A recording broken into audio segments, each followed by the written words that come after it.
Hey everyone, in this video, let's talk about how you can switch the map view in Path of Exile 2.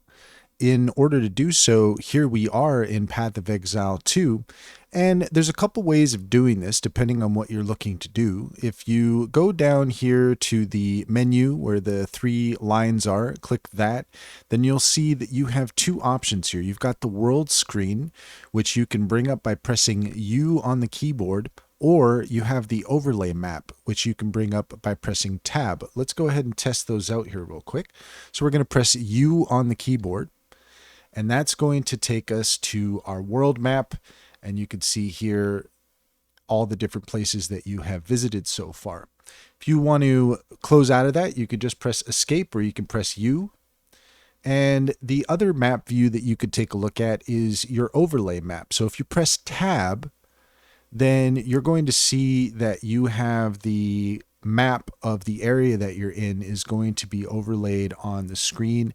And then you have this handy little marker here that shows you exactly where you are in relation to the rest of the map. So you could toggle that on and off by just pressing tab. And that's all there is to it. If you found this video helpful, please like and subscribe for more helpful tips.